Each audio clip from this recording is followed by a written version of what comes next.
A nossa Constituição diz que saúde é direito de todos e cada vez mais os brasileiros procuram na justiça o cumprimento desse dever do Estado. Talvez você conheça alguém que já abriu uma das mais de 240 mil ações que tramitam pelo direito à saúde nos tribunais brasileiros. Mas hoje a gente vai conhecer o outro lado dessa história. Para conversar sobre judicialização da saúde, a gente convidou o Oscar Berro, sanitarista e ex-gestor de saúde de 2 municípios aqui do Rio, né? Duque de Caxias e São João de Meriti. E eu quero começar essa conversa, Oscar, trazendo com você alguma situação que possa nos servir já de norte para essa discussão. Assim. Como é que fica o gestor? Quais as sensações e observações que você tem pessoais com essa questão da judicialização, o que é trazido para o gestor? Primeiro, é fundamental que a gente deixe claro que a Constituição, ela define que é um direito e uma obrigação do Estado. Quem dá a missão dá os meios. Então, você imagina que entre agosto e novembro se definem as peças orçamentárias.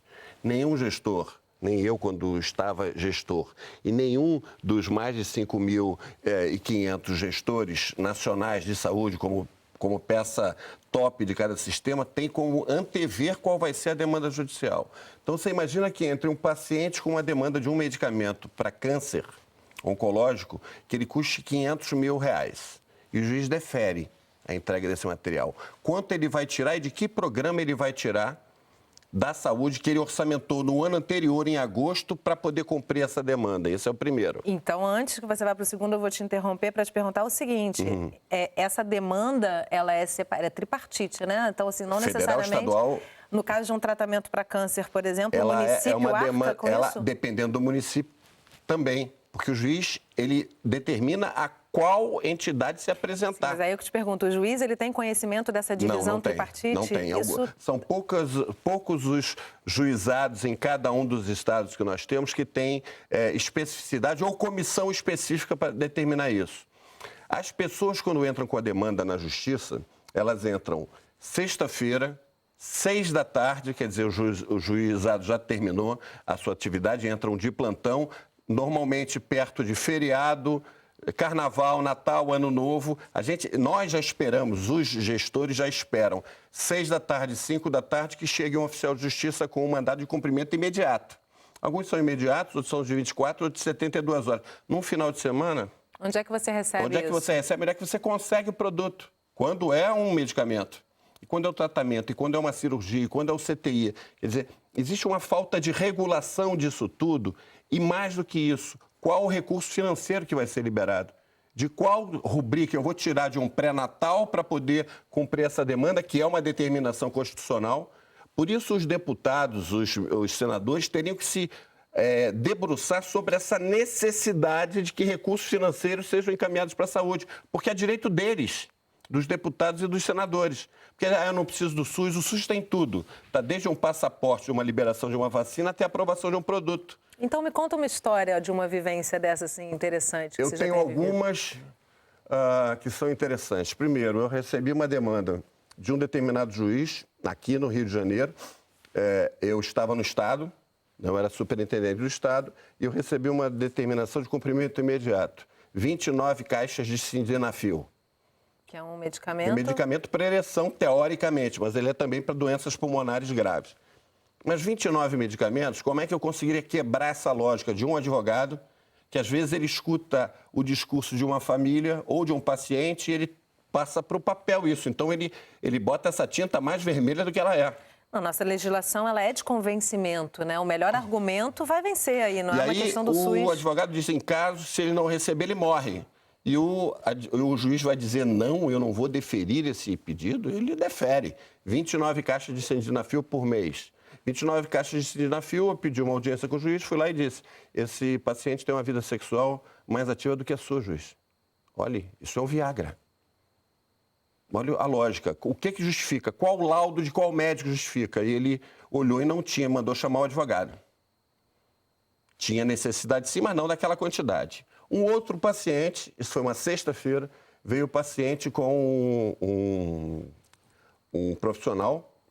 Ele disse, o senhor tem que entregar agora para essa paciente o cogumelo do sol. E eu disse, mas por quê? Ela tem lúpus, se o senhor não entregar, ela vai morrer e o senhor vai ser o responsável. Eu olhei, eram umas 3 da tarde, eu olhei o horário e falei, meu Deus, não vai dar tempo. Ela disse, não, tem num escritório na Ipanema, no lugar tal, endereço tal, o senhor vai lá e compra. Como é que eu compro? Eu não tenho um cheque que eu assino o cheque e compro. Passa um pouco para o lado pessoal. Não, aí eu né? cheguei e falei, tem algum motorista disponível? Tem um táxi sim, vai agora numa Flora e compra cogumelo do sol. Ele me pediu 300 gramas contra 3 pacotinhos de 100. A pessoa foi, eu disse, me dá nota porque eu vou mostrar ao oficial de justiça. Veio com a nota, eu cheguei e mostrei ao oficial de justiça no meu gabinete, ele viu, ele assinou que eu tinha, eu mandei chamar a paciente. Quando eu entreguei, a paciente disse que eu ia matá-la, que eu era um bandido, que isso, que aquilo outro. Começou a dar ataque, eu mandei chamar a segurança, tirar ela da minha sala. Ela disse que ela ia recorrer porque eu tinha sentenciado ela à morte. Porque ela não queria aquele cogumelo do sol, ela queria o cogumelo do sol que vendia no escritório tal, do lugar tal, num prédio em Ipanema que ela tinha o endereço. Quer dizer, tem necessidade? É lógico que tem. Centenas de pessoas, de milhares de pessoas precisam utilizar o juízo para poder determinar que uma determinada secretaria ou um conjunto de atores, município, estado e governo federal, se apropriem de alguma necessidade dessa pessoa e forneçam a ela. Mas não dá para usar o gestor de forma bandida, porque isso é bandidagem, para mim não tem diferença, de forma bandida para que você possa fornecer. E pior do que isso, se não colocarem recursos financeiros para que isso possa ser contemplado, a judicialização vira um chicote na mão do gestor. Gestores que sabem como proceder talvez saiam desse problema, mas um gestor que não é da saúde, que não entende do SUS, esse cara depois, quando ele sai, ele responde na justiça por não ter dado o produto que alguém achou que tivesse que dar. Acho que você está falando de uma escolha de Sofia contínua, não tenha dúvida que é uma escolha de Sofia. Porque, assim, logicamente, existe uma questão na saúde ainda, o SUS está em construção e, logicamente, muita gente que precisa realmente acaba recorrendo à justiça como um meio de garantir realmente a sobrevivência. Mas muito do que eu recebia quando secretário, em todas as posições que eu já... eram demandas de coisas que eu já tinha. Pediam caixa de luva, pediam um analgésico, um antitérmico, um remédio para... atenção básica. E eu dizia, mas por que não entraram em tal lugar? Porque alguém me disse que não tinha. Farmácia popular já tem muitos Farmácia popular, né? Também. Quando a gente construiu, farmácia popular foi construída aqui. Eu era presidente do Vital Brasil. Quando a gente construiu o projeto das farmácias populares, hoje fartamente contemplado no país inteiro. Quer dizer, fraldas geriátricas, quantas vezes eu recebi demanda judicial, fornecimentos, né? E que tinha na farmácia popular. Por que a senhora não entrou na farmácia popular? Ah, porque eu não sabia e me disseram. Pois que é, não tinha. Aí você está tocando um ponto importante, né, Oscar? Assim, me parece que falta muita informação, não só por parte da população, mas também pelo judiciário, né? O judiciário, em vários locais, ele não se apropriou dessa palavra mágica chamada conhecimento.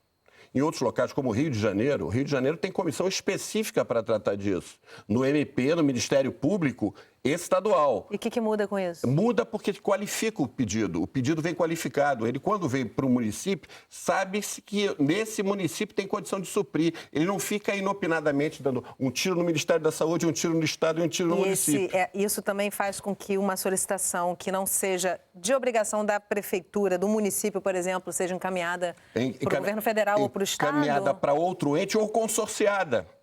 Porque às vezes tem coisas que dá para você consorciar. Não adianta ficar brigando por um CTI municipal quando o município não tem. E mesmo que fosse a obrigação do município, o juiz determina cumpra-se imediatamente.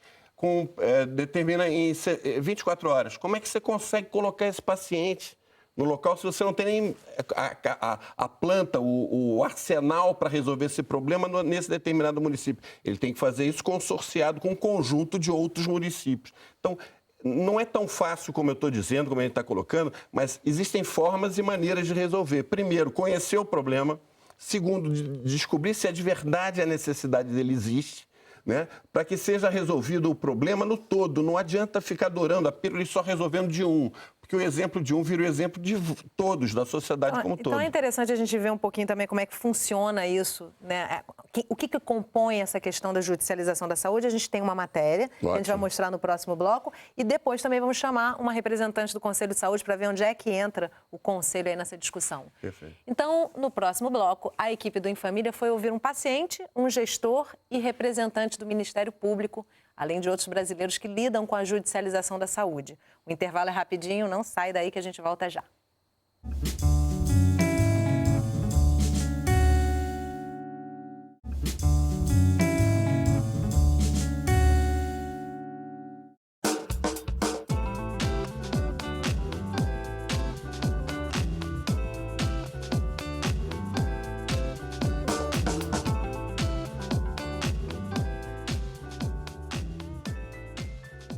Saúde, direito de todos e dever do Estado. Esse entendimento da Constituição tem levado milhões de brasileiros todos os anos a recorrerem à justiça quando veem seus direitos negados. Mas até que ponto é possível para o Sistema Único de Saúde garantir esse direito constitucional? Marcos é autor de um dos milhares de processos relativos à saúde que tramitam no Brasil. Aos 54 anos, diabético tipo 1 e doente renal crônica, há 5 anos, ele se submete a 3 sessões semanais de diálise através do SUS. O tratamento alterou suas taxas hormonais e causou problemas ósseos. O único remédio capaz de evitar o agravamento desse quadro ainda não está disponível no Brasil e custa R$ 900 por mês. Nós só conseguimos através da justiça, porque ele não pertence à grade do SUS. Eu acredito que, como já teve um outro medicamento, que é usado por renal crônico, chamado Renagel, esse medicamento era conseguido também só através de justiça. De tanto ter muita justiça, ele acabou sendo incorporado à grade do SUS, esperando que esse Senicalcet também seja incorporado para poder melhorar a situação do pessoal que não precisa entrar na justiça para poder receber o medicamento. O maior desafio na área da saúde, na questão de gestão, é recurso. Ora, limitados os recursos, limitadas as ações que devemos tomar pertinentes à saúde. Bom, quando a gente recebe uma demanda judicial, eu recebo essa demanda judicial e encaminho, no caso, se for medicamento, eu encaminho para a farmácia para responder, no caso, se esse medicamento faz parte da nossa grade. E muitas das vezes, geralmente, não, entendeu? E a transferência eu encaminho para a supervisão médica para fazer todos os trâmites para atender aquela liminar, o prazo aprazado pela Justiça, que geralmente é um prazo curto, mas a gente tenta, na medida do possível, atender. Se eu tenho 2 pacientes graves na nossa unidade intermediária, que necessita de leito de UTI, e o paciente que muitas das vezes adentrou por último, e a gravidade dele não é tão diagnosticada dessa forma, podemos dizer, de uma forma mais contundente, eu tenho que abrir mão, ou transferir o paciente que entrou com a medida judicial, que chegou à medida judicial, a obrigação de cumprir, e o outro paciente fica aguardando.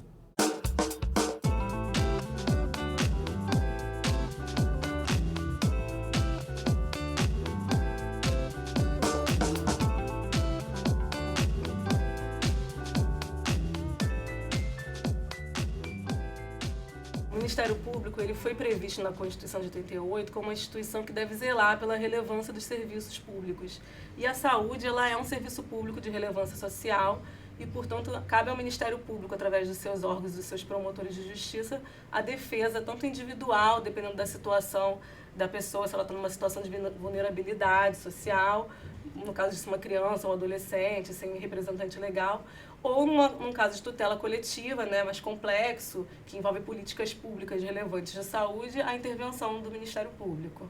Nesse inquérito civil, nesse procedimento que é investigatório, onde ainda se apurando as causas daquele problema ter acontecido e daquele cidadão ter ficado inassistido de determinada forma, é que o Ministério Público inicia o diálogo com o gestor para verificar inicialmente se há uma deficiência naquele serviço público e buscar a reestruturação daquele serviço para atender o cidadão que fez aquela denúncia. E aí não um cidadão individualmente, mas coletivamente, organizar a política pública. Esse diálogo evita a judicialização, porque evita esse último soldado de reserva que é a ação civil pública.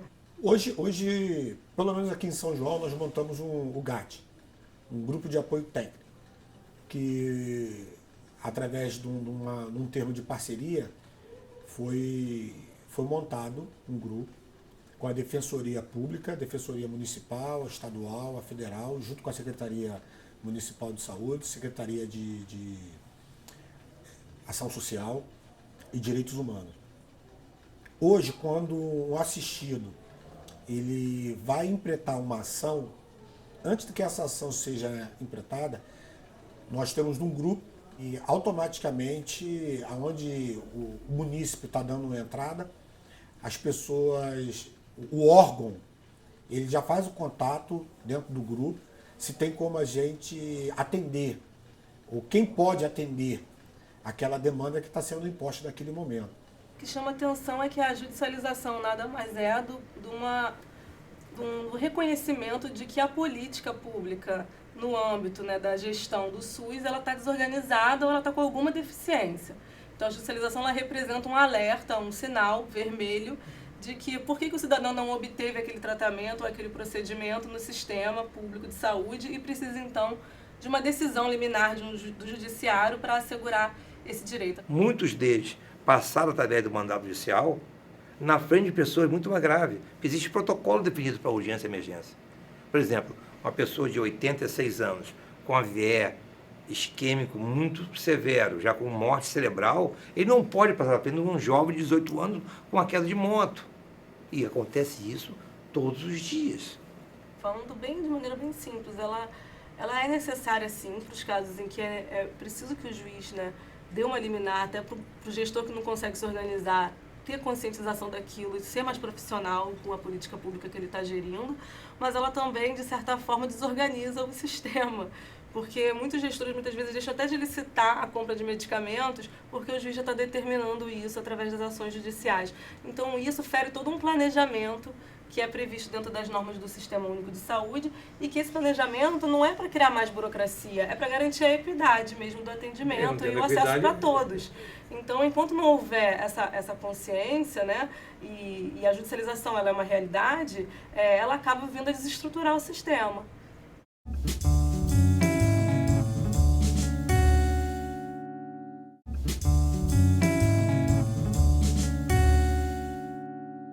Estamos de volta e hoje a gente conversa sobre judicialização da saúde. Nesse último bloco do programa, eu convido a Maria de Fátima, que é conselheira de saúde, representante dos usuários, para se juntar a mim e ao Oscar. Fátima, muito obrigada pela sua presença aqui com a gente. E para a gente entender um pouco onde é que entra o Conselho nessa questão da judicialização, principalmente você sendo uma representante dos usuários. O Conselho tem um papel muito importante. Ele é executivo, fiscalizador das ações da saúde. Esse é o nosso papel. Nós fiscalizamos toda a parte de deficiência, como é a nossa palavra, né, da saúde. Nós buscamos, recebemos denúncia, vamos, fiscalizamos, criamos relatório e enviamos para o Ministério Público, para a Justiça, principalmente, o não atendimento, a porta de entrada. Colaboram até para a judicialização? De alguma forma? Nós temos que enviar, sim, porque nós, desde 2012, né, nós somos acompanhados pelo Ministério Público. A doutora Denise aqui é muito forte nas nossas ações. A gente viu ali na reportagem que está todo mundo certo, né? No final das contas, são vários lados buscando proteger os seus direitos e cumprir os seus deveres, o que nem sempre é possível, né? Como é que vocês percebem esse panorama, assim? Para onde que a gente pode caminhar para que a população seja atendida, o gestor tenha como cumprir isso de uma forma mais equilibrada e principalmente também que a judicialização ela realmente sirva para progredir com o SUS, né? São dois momentos. A judicialização é muito boa para aqueles que têm a informação e o conhecimento para que ande mais rápido. Mas do outro lado, tem pessoas que não têm essa informação, não conhecem, digamos, nem o SUS, Então, é naquele, vamos ver, alguém me falou. Então, toma as atitudes que, no momento, desnecessária, que poderia servir para todos os usuários. E a gente viu na reportagem, uma das questões que eu queria trazer para vocês, foi citado pela pessoa ali do Ministério Público, o exemplo de uma pessoa que teve um AVC e um jovem... Doutor Chaves. Agora, como é que a gente resolve isso? Porque o outro sequer sabe se vai ter ou não um motociclista que se acidentou. Ele vai buscar a própria salvação, né? Assim, na verdade, é aquilo de novo, né? Tá todo mundo certo, né? Tá todo mundo certo, teoricamente. Primeira coisa, eu vou repetir, vou ser repetitivo. Você tem conjunto de gestores, por exemplo, gestores do Rio Grande do Sul, todos os secretários de saúde do Rio Grande do Sul entraram com uma medida do Ministério Público pedindo para que a judicialização os auxilie a trabalhar, quer dizer, contemple com uma ação judicial para que os entes possam incorporar recursos financeiros. Os secretários de saúde de todos os municípios do Rio Grande do Sul entraram no Ministério Público com uma demanda para que tenham recursos para poder contemplar as necessidades. Não adianta dizer que a obrigação é direito do cidadão e obrigação do Estado, o Estado como todo, federal, estadual, municipal, se não existem recursos para isso. A ação que está sendo feita no Rio Grande do Sul vai ser feita no país inteiro, porque se o Ministério Público pode ajudar os gestores, a gente não pode entender que um secretário de saúde é uma raça em extinção, porque ninguém vai querer ser secretário. Não dá para criminalizar o secretário, o criminoso também, porque né? não contemplou aquele senhor que tinha um AVE, como disse o doutor Chaves, para que ele vá para um CTI, enquanto um garoto de 18 anos ou uma criança que precisa de um CTI para que tenha uma perspectiva de vida adequada, fique fora porque alguém entrou na justiça. Então, grupos técnicos se fundamentem e sejam criados para dar suporte não só ao gestor, mas também ao conselho. O conselho, os conselhos, todos eles, os mais de 5.500 conselhos, estão se aprimorando, estão se capacitando para que eles também não defendam demandas que não estariam dentro do protocolo. É interessante trazer também que talvez precise haver uma conscientização dos usuários na defesa do SUS para que, nesse momento, o SUS possa trazer essa resposta que se espera, né? Defesa do SUS como um todo, desde o início até o final dessa cadeia aí de atendimento. Agora, Fátima, alguma história que tenha te chamado mais a atenção de usuários que procuraram o conselho e de que forma vocês aconselharam esse usuário? Muito o nosso papel dos conselhos é trazer informação. Nós damos reuniões ordinárias, uma reunião aberta, e trazemos todo esse tipo de informação, como procurar uma unidade, as áreas que já estão com as microáreas territorializadas, que aqui no Rio de Janeiro nós temos a rede básica muito ampliada. Só está faltando um ajuste de conduta e de informação para que cada um procure a sua área, não vá na outra unidade porque precisa. Precisa haver uma cadeia de atendimento. Existe uma cultura assim, né? Eu vou naquela unidade porque eu gosto do médico, o médico é antigo, porque lá eu conheço o enfermeiro, conheço a recepcionista. Então a informação tem que chegar a esse usuário que não. Ele na área dele, do território, ele tem um médico, ele tem um enfermeiro, ele tem o agente de saúde que visita as suas casas, marca as suas consultas, seus exames, entendeu? Então a dificuldade é essa, a informação ao usuário realmente. Em nenhuma gestão anterior do governo do município do Rio de Janeiro, ele é muito grande, tem milhões de habitantes, conseguiu se ampliar tanto a atenção básica. O que falta é acertar esse elo, atenção básica, média e alta complexidade, para que alguém saia da atenção básica e vá fazer a sua consulta de um procedimento pré-cirúrgico e faça a cirurgia. É um fato, as pessoas chegam no conselho e falam assim, naquela unidade não tem nada. Aí eu pergunto, como não tem nada? Porque eu conheço a unidade e tem. Porque chega na porta da unidade, aí fala assim, eu quero ser atendida. Em vez de explicar a informação, como a doutora Escaberra falou. Olha, você tem uma unidade de cobertura, a Policlínica CMS hoje é de especialidade. Então, você está precisando de uma consulta de especialidade. E a informação do acolhimento, né, que agora existe nas portas das unidades, o acolhimento não explica isso. Essa é a dificuldade do usuário chegar aí, recorre à justiça. Nós estamos falando de pessoas que têm que entender. Todo servidor do SUS foi concursado o quê? Vai para a escolinha do SUS para entender o que ele é. Ele não é um funcionário só por dias pares. Ele é um funcionário para todos os dias. E o outro também não é funcionário só para os dias ímpares, e só dos anos bissextos. Vestir a camisa, Vestir a camisa desse sistema que funciona. Eu estou dizendo como funciona. Eu tenho plano de saúde e das vezes que eu tive necessidade de fazer cirurgias, foram de alta complexidade as cirurgias que eu tive, foi o sistema público que resolveu meu problema. Então, eu estou dizendo como usuário, eu não estou dizendo só como gestor, eu não sou só gestor, eu sou gestor e também sou usuário. SUS em algum momento. Então, vamos defender, eu tenho plano de saúde, não preciso. Precisa sim, quando você tem um acidente, você tem um trauma, você não vai para um hospital privado, você vai para um hospital público. Então, eu vou finalizar o programa com essa fala, assim, que eu acho que é uma fala de conscientização mesmo, né? Vamos judicializar a consciência também de que o SUS é um direito de todos e que a gente tem que brigar por ele, defendendo para que ele cresça e que a judicialização traga aprendizados para a gente. E que seja parceira do gestor também. Do gestor. Judicializa, né? E cobra do deputado porque não mandou emenda, do vereador porque não brigou, Isso. do prefeito, do governador, dos governadores, dos prefeitos, que eles são partícipes disso. Não pode ficar a coisa ruim, fica para o secretário e para os profissionais. Essa unidade é aquela que não atendeu fulano. Não atendeu porque não tinha condição ou não tinha perfil para isso. Então, isso tem que mudar mesmo e cabe ao cidadão também acompanhar lá o trabalho de quem elegeu e também fazer a defesa do SUS. Eu quero agradecer muitíssimo a presença de vocês. O tempo é curto para um debate tão importante, mas o Canal Saúde está sempre debatendo isso. Outros virão, com certeza. Obrigada, gente, pela presença de vocês.